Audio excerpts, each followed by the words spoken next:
We're going to continue reading through the book of Jonah.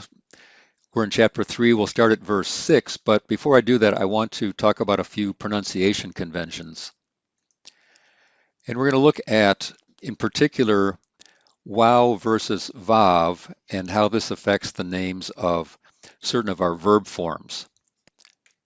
So as you know, the Hebrew letter, the sixth letter of the Hebrew alphabet, wow, can be pronounced either vav or wow. And so the wow is the more traditional, what you find in older grammars. Vav is the modern Israeli pronunciation. And so you'll often hear people pronouncing the sixth letter as vav. Other people pronounce it wow. And the grammars, most of the modern grammars use wow, but a few use vav. And it's really more a matter of preference. The meaning is exactly the same, of course. Now, this affects the names that we sometimes give to certain of our verb forms. So the first verb form I want to mention is the wow consecutive imperfect or the vav consecutive imperfect. And that is written like this, and we pronounce that wayiktol or vayiktol. Notice that the accent is pulled back to the pretonic syllable. And normally we call that a wow consecutive imperfect or a vav consecutive imperfect, depending on how we pronounce wow or vav. And it's pronounced either wayiktol or vayiktol, but it's usually written as wayiktol in grammars and articles in the literature. So this is just a convention. It's referring to, of course, this particular form. Similarly, the wow consecutive perfect, or the vav consecutive perfect, the form looks like this. It is wukatalti or vukatalti, and this is our wow or vav consecutive perfect. And it's pronounced, as I just did, wukatalti or vukatalti. It's usually written as wukatalti or wukatalti, depending on whether you have a regular E or a superscript E. But the wow is written as a W, and that's just a convention that's used in most grammars and in the literature. Note that the accent can be shifted to the final syllable when otherwise it would be pretonic. And so our normal perfect, for instance, in the Cal perfect, we have catalti. This is a Cal perfect first common singular. That accent is shifted back to the pretonic syllable. But when we have a wow consecutive perfect, the accent can be shifted to the final syllable. And so we have wukatalti. Now this doesn't always happen, but it can happen. And it happens only for the case where we have a vav or wow consecutive perfect. We have a couple of examples of wow consecutive perfects in Jonah 3, 6 through 10, and I'll point out how they work, but there's no accent shifts with them. So this is just a little bit of information on the conventions for pronouncing these verb forms. Okay, so we're going to start again into the book of Jonah. Here we are in chapter 3. I've gone through verse 5, so we're going to start up at verse 6. And since I've been using the convention up to now of pronouncing the vav as vav, I'm going to keep doing that. And so the discussion that I just had was about the various ways that one can pronounce vav or wow. But I'm going to keep up with the convention that I've been using up until this point in Jonah. All right, so let's come to verse 6 here. Now in verse 5, it says that the people believed in God. After Jonah had preached, the people believed in God and they called a fast and they clothed themselves in sackcloth from the greatest to the least. So now we come to verse 6 and the king is now going to hear. So let's start with verse 6. We'll go all the way through verse 10. Let's start with verse 6, I'm going to go ahead and read it. So we have Vayiga hadavar el melech Ninive vayakam mikis o vaya'aver adarto. Coming down to the next line, me alive vayakas sak vayeshev al ha'efer. All right, so that's verse 6. And so we start out here with a vav consecutive imperfect, and this is a cal, but you see the Dagger's forte there in the middle of that second letter. So the Dagger's forte in the yod is your typical doubling of that vayiktol form. And that's why when we write it out, we write it as y yiktol. And that YY is from the doubled yod. But then we have the second letter. Notice the second letter there is also got a Dagger's forte. And that's telling us that something else is going on. And in this case, it's a one noon verb, and that's naga. Our root is naga, to touch. And so it's cal imperfect, vav consecutive imperfect, and it is third masculine singular. And so that third masculine singular is looking for a potential subject, and here it is, the word. So the word, and a lot of translations will say reached, but it could also be touched. The more common translation of naga is touched, and so it could say the word touched the king of Nineveh, or we could say that it reached to the king of Nineveh. In any case, the king heard what was going on. He heard what Jonah had said, and he probably was aware of how the people had replied, and so it reached to the king of Nineveh. You've got then Melech Ninive, and this is a definite proper noun, and so we get the king of Nineveh. And now we have another vav consecutive, and so we have a vayakam, vayakam. Vayakam, it's got the accent there on the first syllable of the actual verb, and this is kum,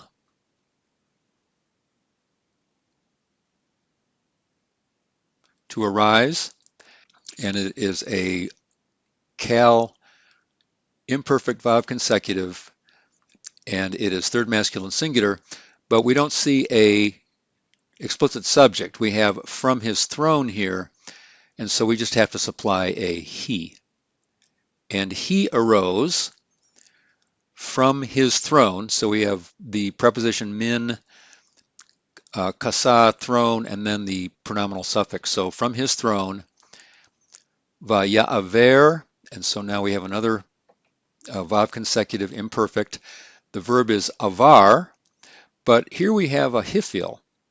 So note that the prefix vowel is a patach, and the theme vowel is a E-class, it's a tseri, and these are characteristic of a hifil imperfect vav consecutive.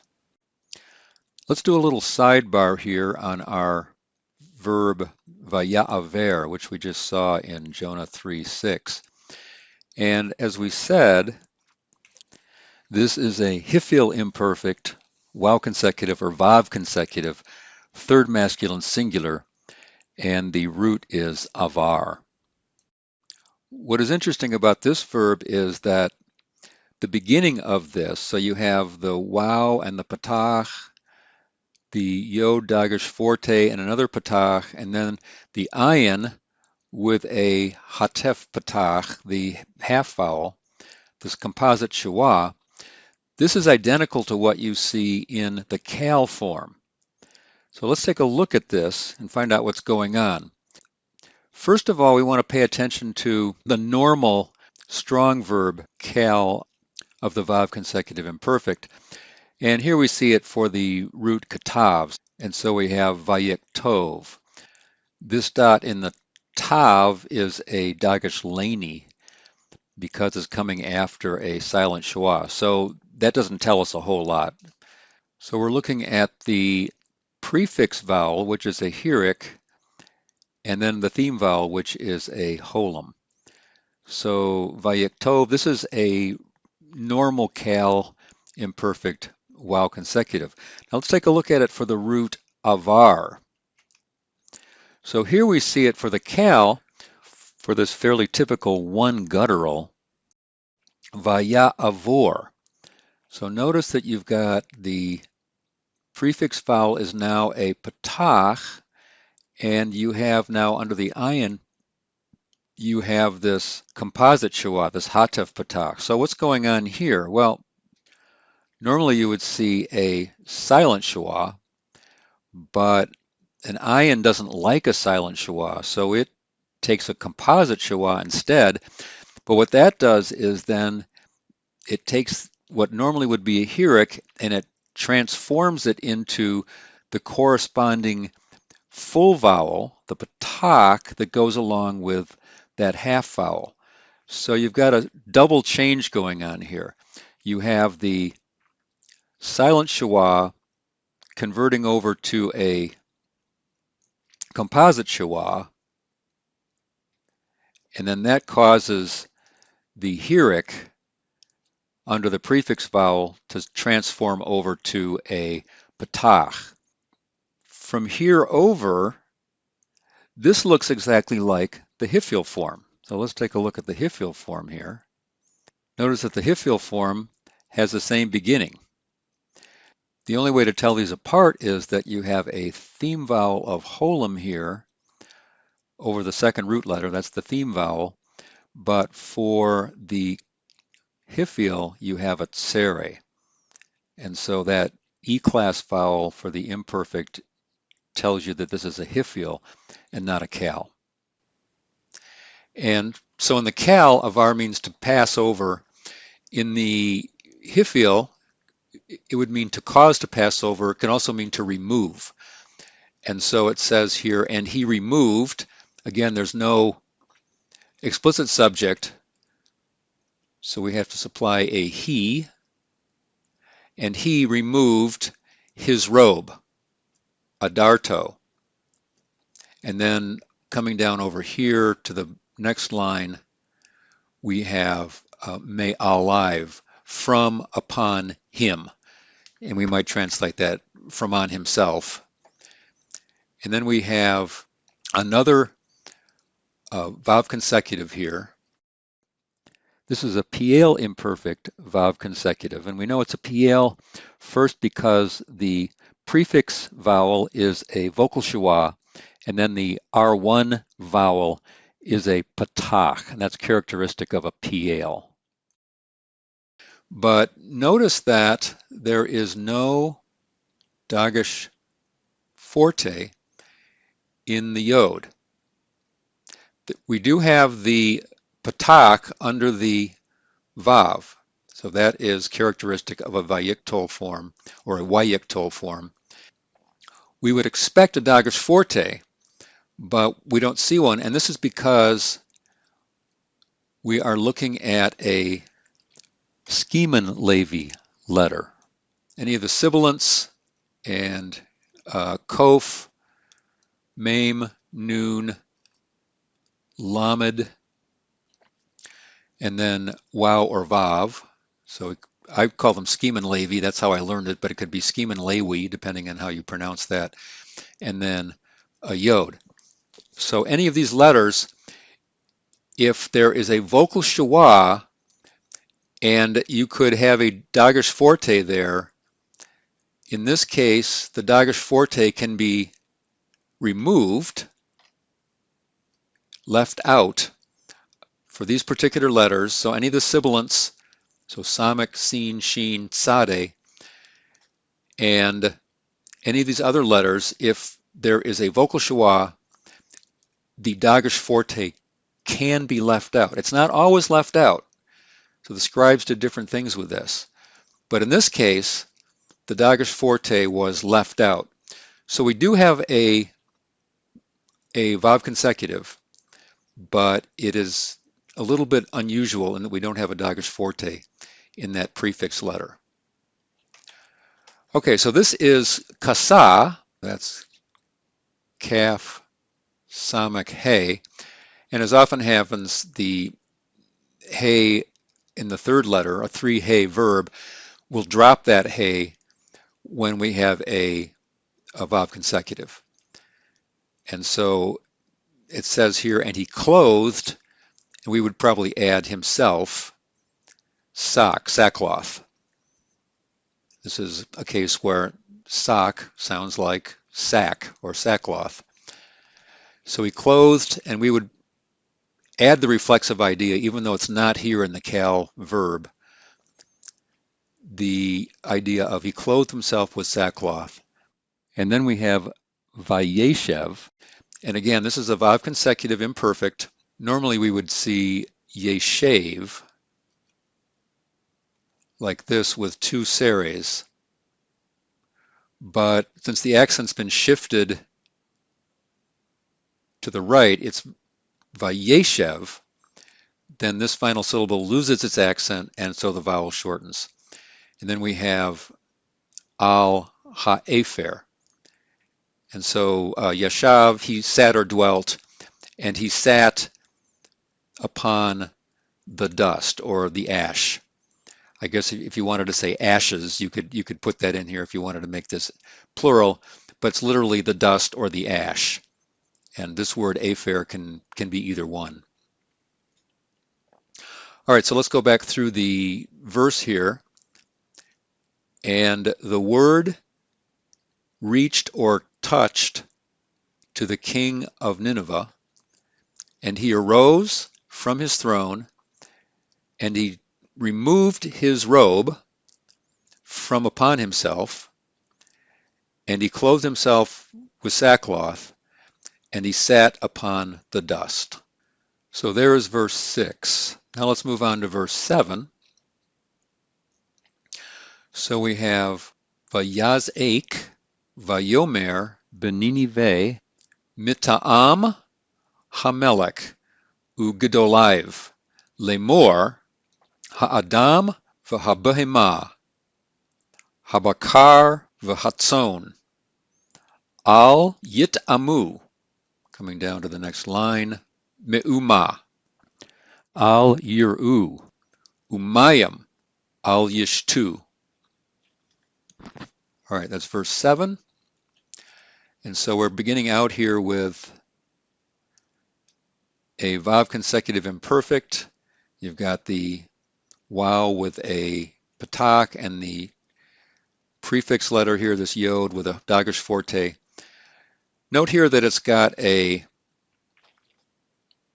patak as the prefix vowel, and we have a seri theme vowel. So we're looking at a hifil.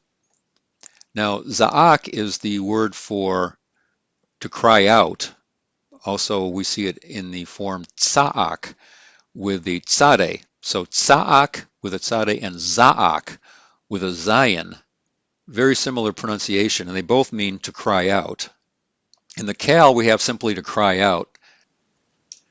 In the hifil, it can mean to make a proclamation or to even to summon.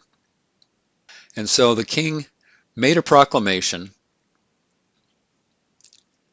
Vayomer, and he said, this is a very common vav consecutive imperfect kal, and Vayomer, and he said, Beninive, in Nineveh. So he proclaimed it really throughout Nineveh. And now we're going to get the title here. So we have this first word is mita'am, and this comes from the root ta'am, which means to taste. This noun that comes from that root, mita'am, can mean something like a sense, a taste, or it came to mean something like a decree. So we have then a decree, and then coming down to the next line, of the king. So the decree of the king and his great ones. So gedoliv. The gedol here would be a substantive adjective meaning someone great. In this case, it's plural, so it would be ones who are great or great ones, or maybe nobles.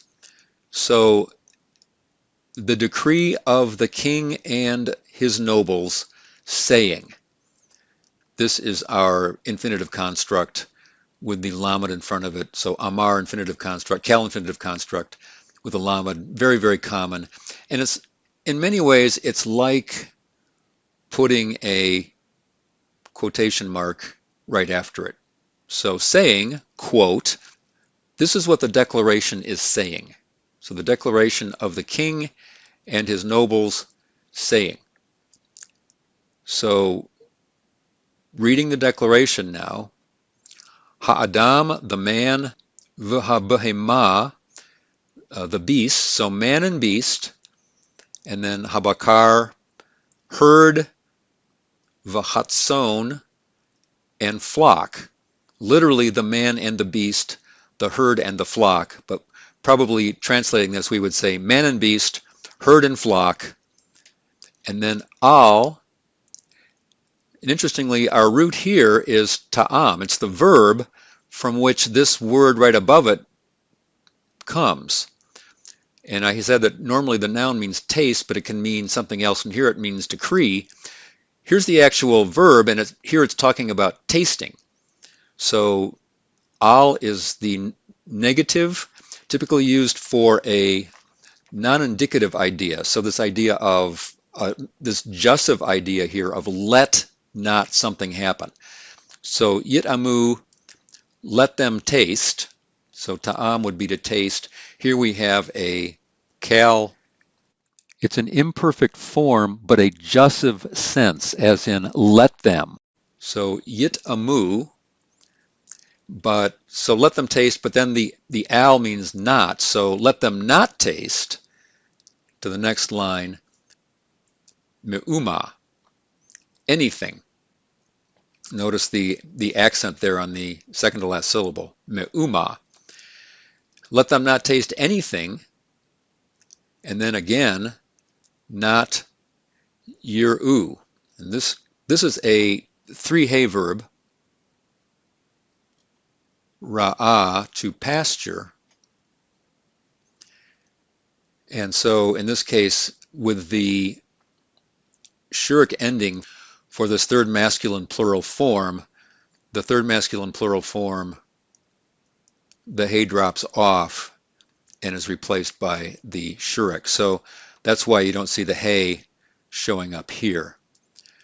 So let them not taste anything, let them not feed, and mayim, umayim, let them not drink.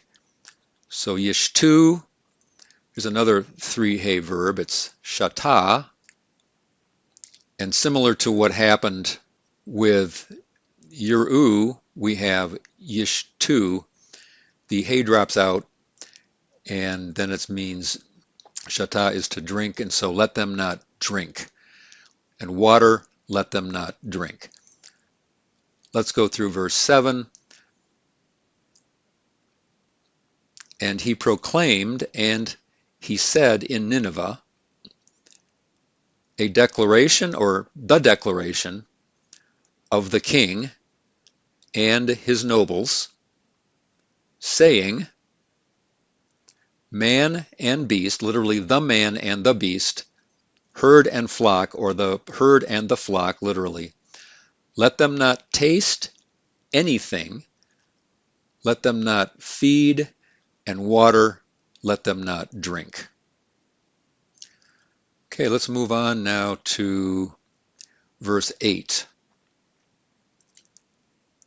So we have Vayitkasu Sakim Ha'adam V'habahema. Down to the next line. Vayikra'u El Elohim Behazka Vayashuvu Ish Medarko Hara'ah Umin Hechamas. Next line. Esher Bikapehem. All right, so what do we have here in verse 8? So interestingly, we have a hithpael of the same verb that we saw earlier, kasa. We saw it up here in a cal form. And it said the king put his clothes off from him and he clothed himself, or he clothed with sackcloth. And now down here we have the people putting on sackcloth, but now we have a hithpael verb, which really has more of a reflexive idea. So up here, we had to add the reflexive idea for the cal verb where the king clothed himself. Down here in verse 8, we have a hithpael, which in the reflexive idea of it would be to clothe oneself. So for our verb here, yitkasu, we're looking at the root kasa, and it's a hithpael. The form is imperfect, but the meaning is jussive. Let's do a quick sidebar on commands and requests in Hebrew. And so in Hebrew, we have commands and requests for the three different persons. So first person, second person, and third person. And the kind that we're most familiar with would be second person, which is the imperative. An example would be honor your father and mother. So that's a second person command. First person is called cohortative, and the third person is called jussive. And here's a few examples. So for the imperative, something like go to the store. And that would be a command, but it could also be a request like please go to the store. And then the cohortative works with first person. So that would be something like let us go to the store. So that's first person plural. It could also be first person singular. Let me see what you're doing. Let me go to my friend's house. So that would be cohortative. And then the jussive is third person. So that would be let him, let her, let it do something. And then you could also be let them. So that would be plural. So let him go to the store would be singular. Let them go to the store would be plural. So those are the three types of commands and requests that we have separate tenses for: imperative, cohortative, and jussive. But in terms of forms, only the imperative has really a distinct form that is consistent. The cohortative and jussive are mostly identical to imperfects. There's a few places where we see distinct forms for the cohortative and jussive, but for the most part, they're identical to the imperfect. Now, with negation, we can tell whether something is going to be a statement of fact, which would not be a request or command. We call that in Greek indicative, but perhaps we could call it indicative and borrow from Greek. But with the negative particle al, the first and third person imperfects are often cohortative or jussive. So unlike the negative particle lo, so the negative particle lo is usually used for statements of fact. And so I did not go to the store. I will not eat green eggs and ham, Sam I am. The sun will not come out today because there are clouds in the sky. Those are statements of fact. But with a negative particle al, this would be more like, let us not go to the store. Let us not go out in the rain. Let me not see you mess up your life like this. These are the types of requests that we would use al for in Hebrew. So let's look again at Jonah 3:7, the last part of the verse. And we have three different uses of the negative particle al. So we have al yitamu me'uma, let them not taste anything. And then al yir'u, let them not feed. And then al yashtu, and water, let them not drink. So we have 3 of these, and because of the use of this particle, the al, we're pretty confident that we're looking at jussives here. Let them not taste, let them not feed, and let them not drink. So the question then arises, what about non-negatives? So taking a look at the beginning of Jonah 3:8, we have the verb here, vayitkasu sakim ha'adam v'habehema. The verb itself is a hithpael imperfect, third masculine plural in form, but the context indicates a jussive meaning. So we've had all of these negative commands, let them not taste, let them not feed, let them not drink. And then we begin with a continuation. The meaning is clearly, and let them clothe themselves with sackcloth, man and beast. It should begin with an and. So we'll go back and look at that, but this is just an indication of how we can determine from context that a verb that's imperfect in form has a jussive meaning. So hithpael imperfect, third masculine plural with jussive meaning. So now we're looking for a potential subject, and we have sakim here. It is masculine plural, so it's a potential subject for the third masculine plural verb. But it doesn't make sense to say that sackcloth clothed itself. So this is clearly the object of the verb, and let them clothe themselves with sackcloth. And this is actually plural, sackcloths. They clothe themselves with sackcloths.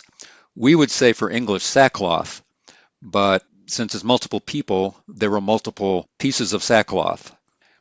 Let them clothe themselves with sackcloth, the man and the beast, or man and beast, ha'adam v'habehema. And then we come down to the next line, v'yikra'u, and again, this is a kal this time, and it's another imperfect third masculine plural with jussive meaning. And let them call, so kara, let them call to Elohim, let them call to God. And then we have bihazka, with strength. Let them call, or with might. So let them call, and we might even see this adverbially as mightily or strongly. Let them call to God mightily. And then we have v'yashuvu. Notice the accent here. That is a ravia, and it's a Masoretic accent, and it's telling us that the accent is here on the second to last syllable, v'yashuvu, which is to return, let them return. And then we have the word ish, which normally means man, but it can also mean each. It doesn't happen often that a Hebrew word sounds like its English equivalent, so we have each and ish. So let each turn midarko, from his way. So Derek, and then midarko, there's a third person singular pronominal suffix, from his way, and then we have hara'ah, so that would be evil. And this is an adjective, it's modifying Derek, from his evil way. Literally, from his way, the evil. But we would say from his evil way. And then, and from the violence, Hamas is violence, min he Hamas, and down to the next line, asher, which, and then we would supply the to be verb is here, which is bekapehem, which would be in their hands or in their palms, literally. So we have masculine plural pronominal suffix, the noun calf, and then the preposition bait in front of it, in their hands. So that's verse 8. Let's go back through that. and let them clothe themselves with sackcloth or sackcloths, the man and the beast, and let them call to God mightily or with might, and let them turn each from his evil way and from the violence which is in their hands. Let's continue on now with verse 9. So let's read that.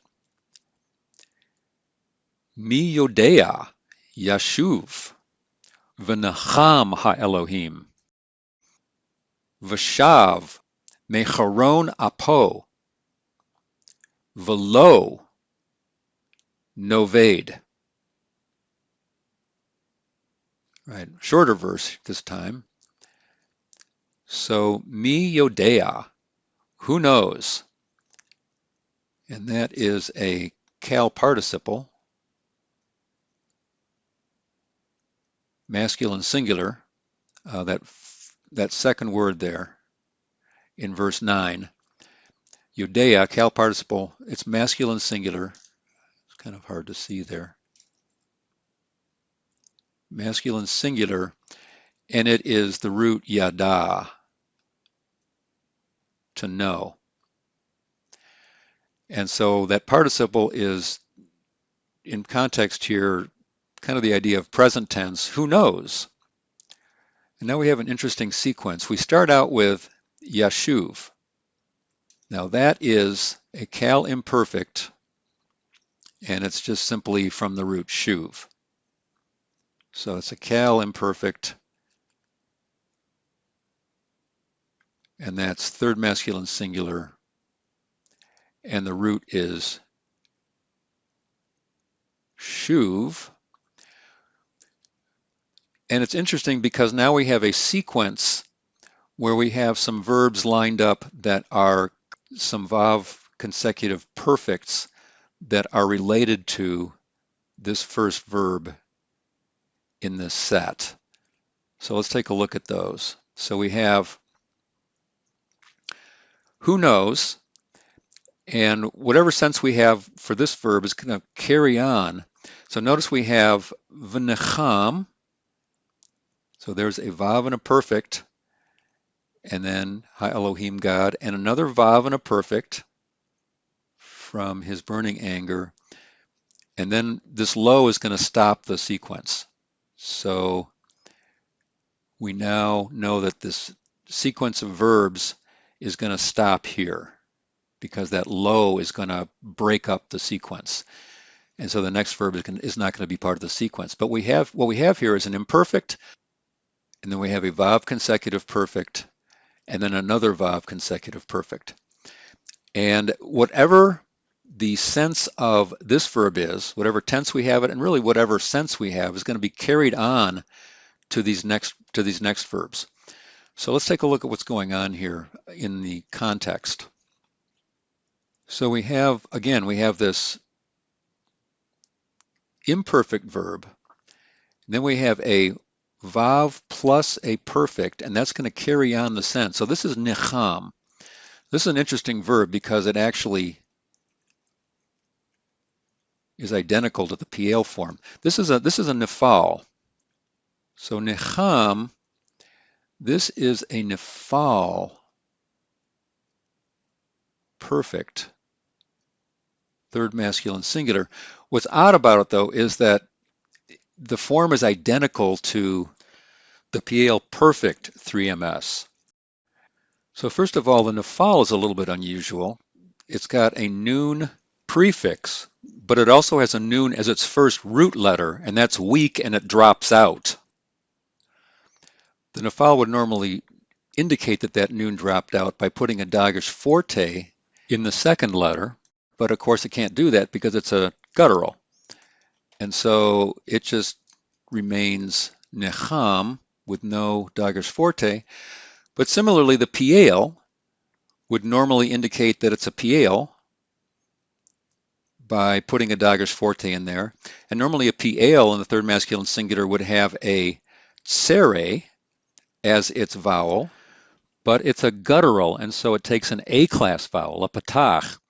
The PL also normally takes a Dagger's forte in the second root letter, but a guttural can't take a Dagger's forte, and so the PL and the Nafal are identical. This isn't Nafal, however, it's the meaning that makes more sense here. Literally, he will return and he will relent. So Nacham is a word that can mean to repent, although often with God we say that God relents. So Ha Elohim is the subject here. So the God may relent.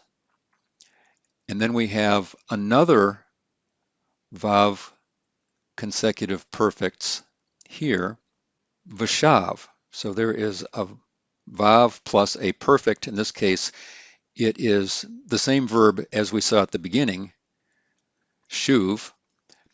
And so God may turn and relent and turn.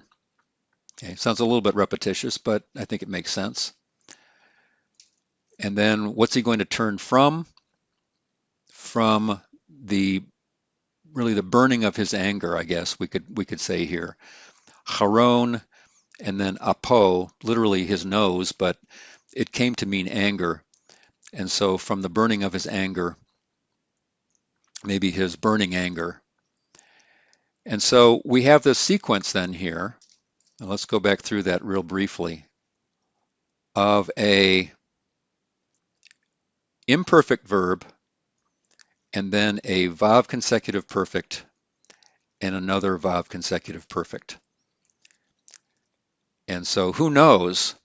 And if we were to use this in a little bit of a more modal sense, more of a possibility sense rather than an indicative factual sense, who knows? God may turn and relent and turn from his burning anger. But the key thing here is that you have a sequence, imperfect and then wakatalti or wow or vav consecutive perfect, and another wakatalti, a vav consecutive perfect. And then at the end of the verse, notice that the sequence gets broken by this lo. And then your final verb here at the end of the verse on the next line is back to being an imperfect. So it's going to be the same tense as what began that first sequence. And so God may turn and relent and turn from his burning anger and not, and then we would be destroyed or we will be destroyed. And I think the Vav here could almost be taken as that. So that we not be destroyed. All right, so let's go back through this verse. Who knows? The God, it's interesting, it's not clear whether they're thinking of Elohim as the only true God or as just a powerful God that we needed to be very careful that we don't offend, even though we're not sure that there might be other gods as well.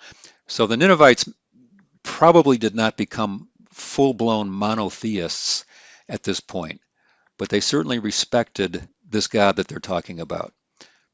So who knows? God, literally the God, but we're talking about capital G God, and so we'll just say God,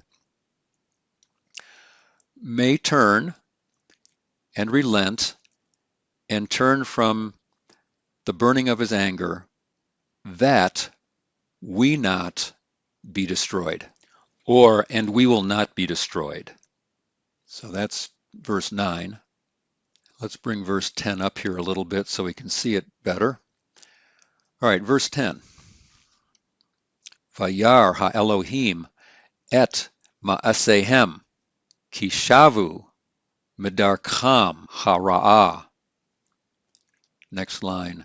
Vayanachem ha-Elohim al hara'ah asher diber la'asot lahem velo asa.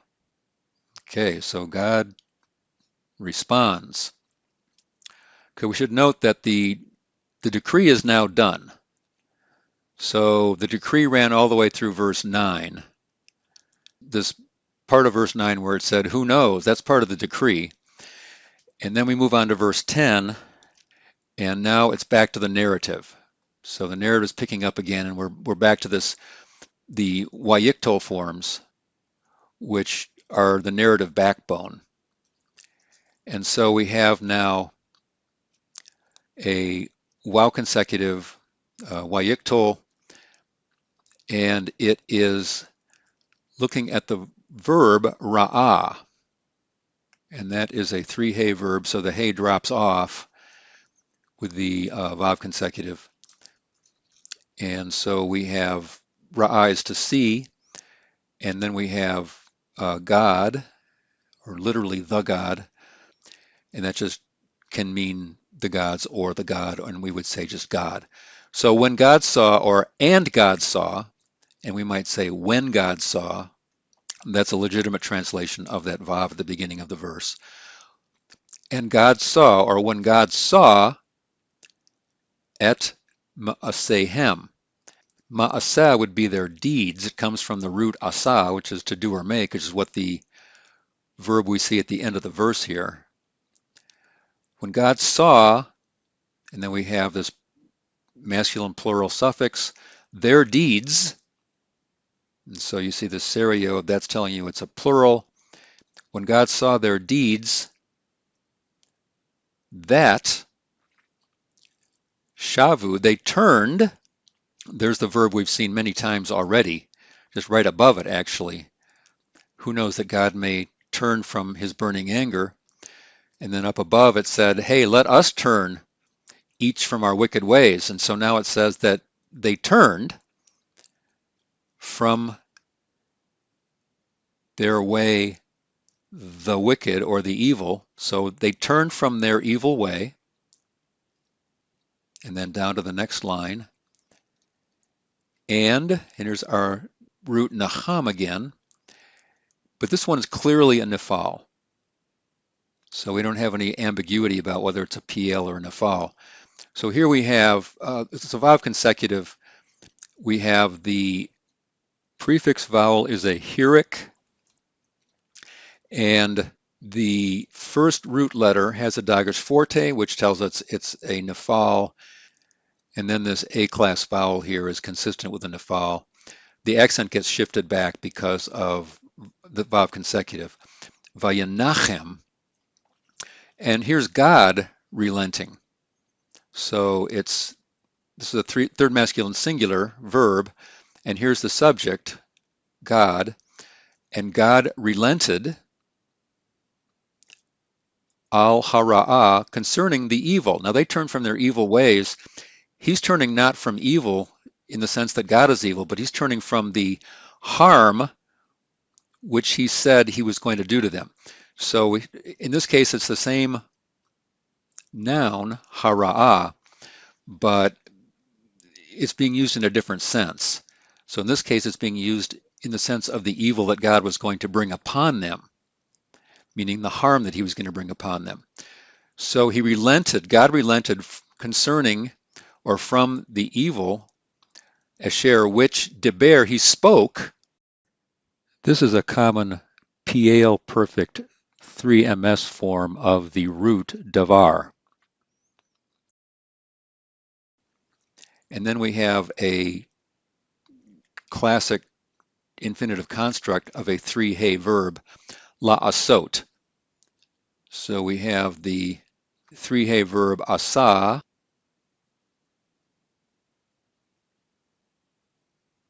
and hay at the end. Then when that comes along, the hay at the end drops out and we add this ot ending. So we get la'asot. And then the lahem, to them. And so it says, we'll come back over here. He relented concerning the evil or the harm which he said or he spoke to do to them. Velo, and not asa, he did not do. And this is the CalPerfect 3MS form of asa. And this is the same verb that we saw here in the infinitive construct form. Let's go back through the verse. And God saw their deeds. This is a direct object marker. I didn't note that before, the at. God saw their deeds, that they turned, we have to supply they there, from their way, the evil, or from their evil way, and God relented concerning the evil which he spoke to do to them, and he did not do. And I guess we would have to supply it. So, and he did not do, and we would, for English, we would add it at the end of that. He did not do it.